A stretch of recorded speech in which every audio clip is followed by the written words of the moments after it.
날씨가 많이 덥습니다. 더울 때 교회로 오면 일석이조입니다. 시원한 에어컨 바람 쐬면서 몸도 시원하고 또 하나님이 베풀어 주신 은혜 때문에 우리의 영혼도 시원하고 할렐루야.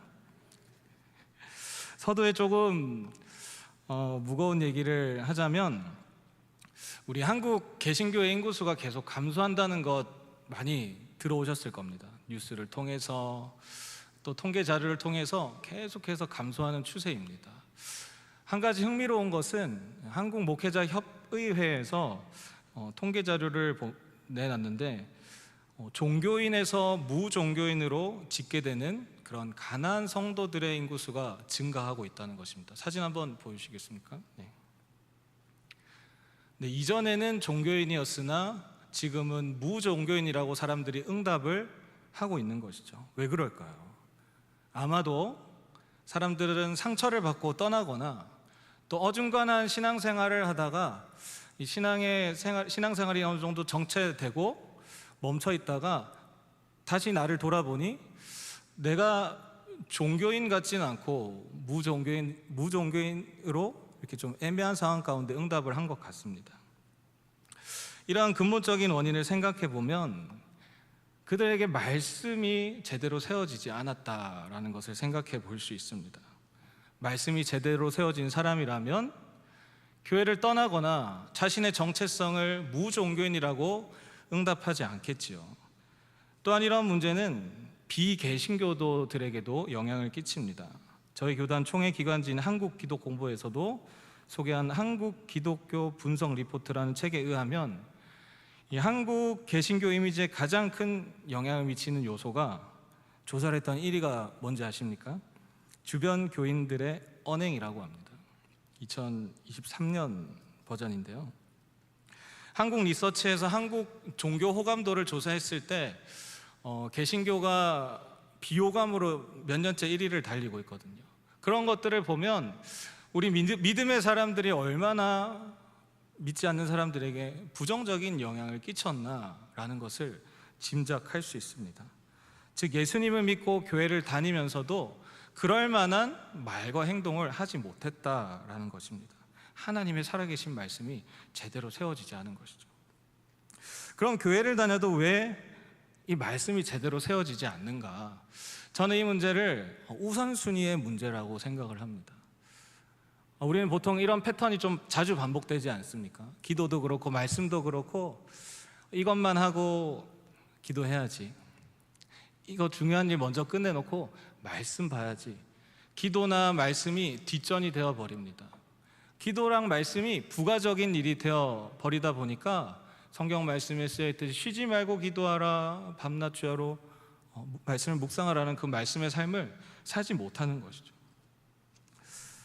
그러면서 그들을 가만히 보면 자기 자신을 위해서 가장 중요한 일들을 한다고 하지만 아이러니하게도 가장 중요한, 정말 자기 자신을 위해서 가장 중요한 말씀 보고 기도하는 것을 놓치는 그런 삶을 살아가고 있다는 것입니다. 오늘 말씀에서는 자기 자신을 위해서 말씀을 지키는 것이 얼마나 중요한지를 보여주는 이 한 사람의 이야기가 나옵니다. 바로 노아인데요. 노아를 보면 떠오르는 단어가 있습니다. 무엇입니까? 예? 방주. 예. 노아의 그 이미지. 네. 바보라고 좀 들어보지 않았습니까? 바보. 노아는 좀 바보 같다. 그래서 찬양 중에 나도 바보처럼 살래요라는 찬양이 있습니다. 아동부 찬양인데요. 굉장히 상큼하고 좋습니다. 왜 바보라는 별명이 붙여졌습니까? 바보처럼 순종하니까요. 정말 바보처럼, 바보라고 할 정도로 있는 그대로 순종하는 모습이 나타나거든요. 그럼 그런 순종이 무엇인지, 그 바보라는 노아의 삶은 어떤 삶인지, 그 노아의 인생을 보면 당시 노아의 시대는 어떤 시대인가? 오늘 읽지는 않지만 본문 전의 내용을 보시면 이 하나님의 사람들이라는 사람들조차도 타락한 것을 볼 수 있습니다. 사람의 딸들과 들어와 하나님이 하지 말라고 하는 일들을 하는 거죠. 타락하고 있습니다. 온갖 죄악들이 난무한 시대라고 우리는 볼 수 있습니다. 그 정도로 타락한 시대인 거죠. 또 본문 11절을 보시면 하나님 앞에 부패하여, 이 말을 히브리어로 직역하면 하나님 면전에서 부패했다는 뜻입니다. 맞는 말씀입니다. 전지전능하신 하나님이 언제나 어디서나 존재하시는 분이시잖아요. 그러니까 어디서나 다 하나님 면전인 것이죠.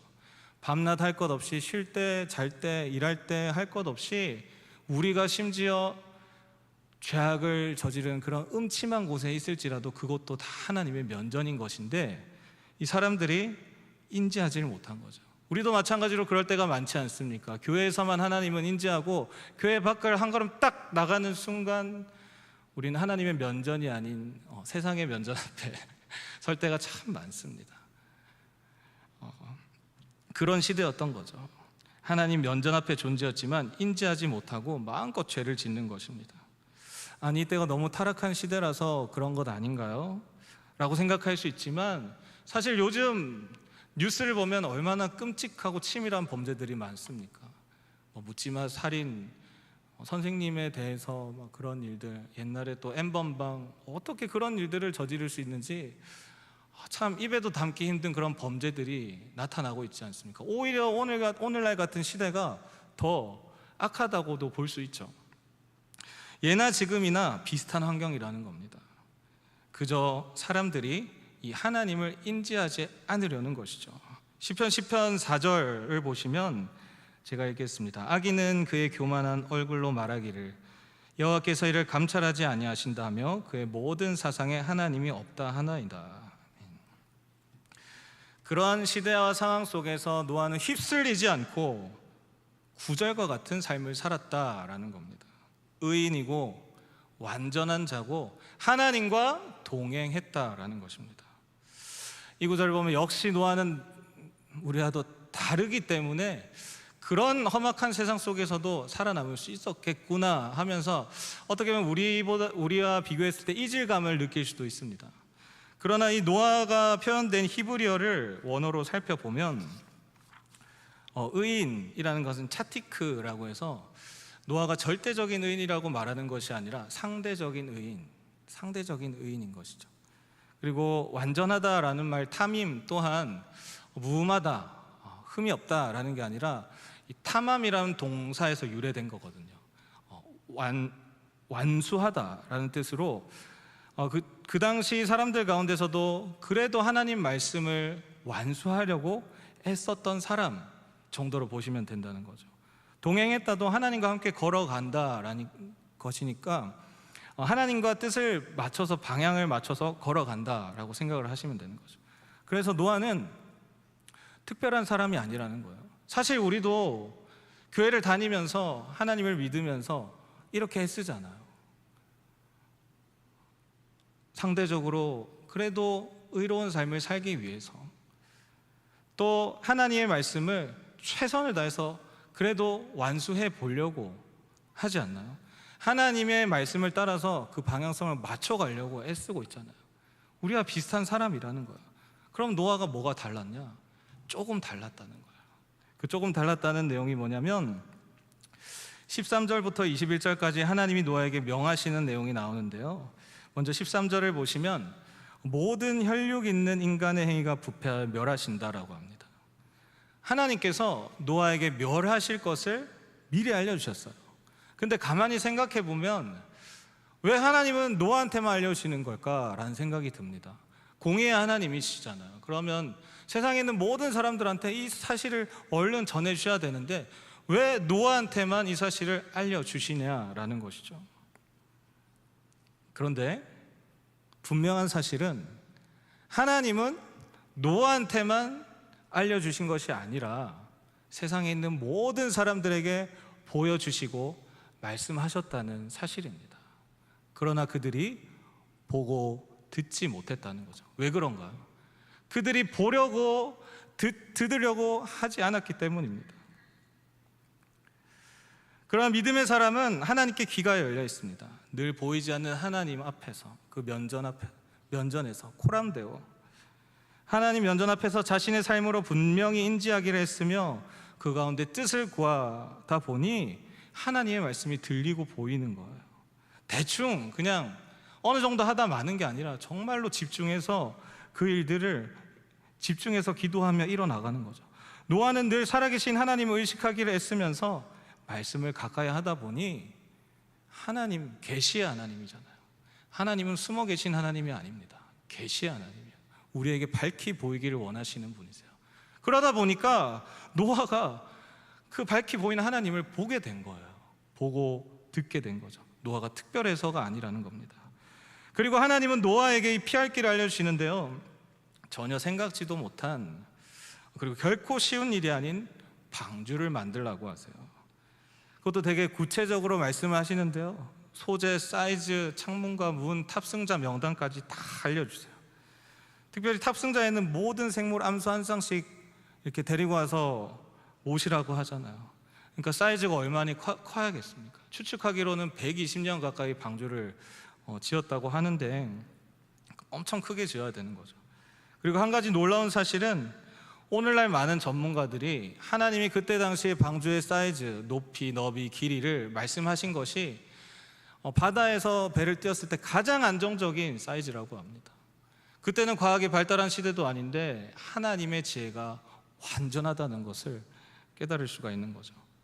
그러나 하나님이 명하신 방주에는 한 가지 아쉬운 점이 있습니다. 분명히 100년이라는 넘는 시간을 그 방주를 만들어야 되지만 이 방주는 내가 원하는 방향으로 가기 위한 그 어떤 동력장치가 있는 게 아닙니다. 방향키나 동력장치가 없습니다. 이 방주에 쓰인 히브리어는 테바로 모세의 갈대 상자와 똑같은 곳에 쓰였습니다. 마찬가지로 방향키나 동력장치가 없습니다. 오랜 시간 공을 들여서 자신이 원하는 방향을 갈 수 있는 것도 아니고 어디에 부딪힐지도 알지 못하고 어디로 갈지 모르는 두려움 속에서 노아는 전적으로 하나님께 맡겨야 하는 상황 가운데 놓였고 전적으로 하나님께 맡겼던 것입니다. 왜요? 하나님이 그렇게 만들라고 명하시니까. 이 방주가 어찌 될지 알지 못하지만 하나님이 인도하실 것을 믿기 때문이죠.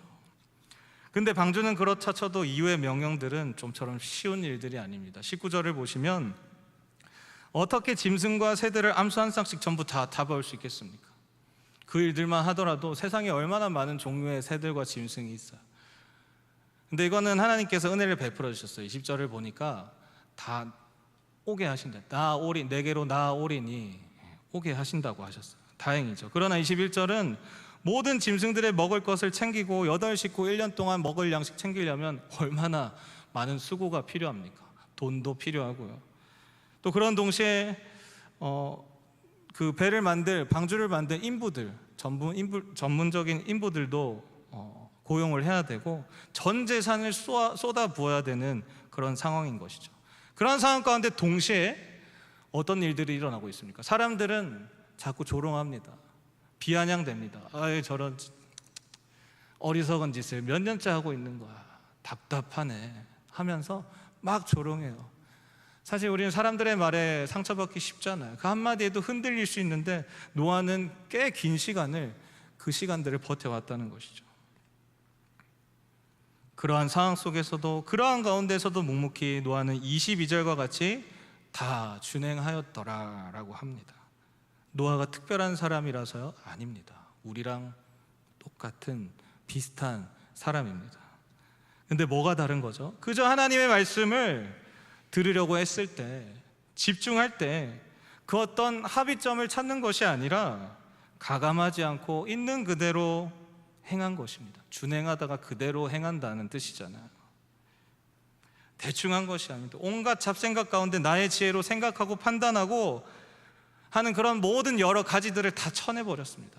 그리고 하나님 말씀 앞에서는 철저하게 단순해져서 순종했던 것입니다. 무엇을 위해서 노아가 그렇게 했습니까? 자기 자신과 가족들의 생존을 위해서였어요. 하나님은 분명히 말씀하셨거든요. 18절 19절에서 노아는 내가 내 언약을 세우리니 생명을 보존하게 하나님이 명하신 대로 말씀하신 대로 그대로 행하기만 하면 무엇을 주신다고요? 생명을 선물로 주신다고 하십니다. 지혜로운 사람은 자기 자신을 위해서 말씀을 듣습니다. 반대로 말씀을 듣지 않는 사람도 누구를 위해서 말씀을 듣지 않습니까? 자기 자신을 위해서 말씀을 듣지 않습니다. 노아의 시대 때도 누구도 노아의 노라를 통해서 하나님의 말씀을 전했지만 그 말씀을 듣지 않았던 이유는 자기 자신을 위해서였어요. 쓸데없는 일에 헛수고할 바에 내가 좋아하는 일, 가장 내가 중요하다고 생각하는 우선순위에 집중해서 그 일들을 하지 뭐하러 저런 어리석은 일을 할까라고 생각을 했던 거거든요. 근데 진짜 무엇이 진짜 자기 자신을 위한 일이었나요? 무엇이 진짜 중요한 일이었나요? 하나님 명령대로 즉 말씀을 준행하는 것입니다. 그것이 생명이기 때문이죠. 누구를 위해서요? 본인 자신을 위해서입니다. 저희 교회는 담임 목사님의 주도하에 계속해서 말씀 암송과 성경 통독을 하고 있습니다. 어찌 보면 굉장히 기본적인 것을 이야기하는 것 같지만, 그래서 쉽게 생각할 수 있지만 이것은 너무나도 중요한 것이기 때문에 우리는 최선을 다해야 합니다. 얼마 전에 교육자 회의 때 담임 목사님께서 이런 비슷한 말씀을 하셨어요. 저희 교회가 지금 성경을 중심으로, 말씀 중심으로 지금 집중해서 나아가고 있잖아요. 근데 이 말씀이 생명의 말씀인데 우리 교인들 한 분 한 분이 그 말씀을 있는 그대로 행하면 어떤 변화가 일어나겠느냐. 여러분, 하나님의 말씀은 살아있는 거 믿으십니까? 하나님의 말씀은 어제나 오늘이나 내일도 동일하게 살아서 역사하시는 생명의 말씀입니다.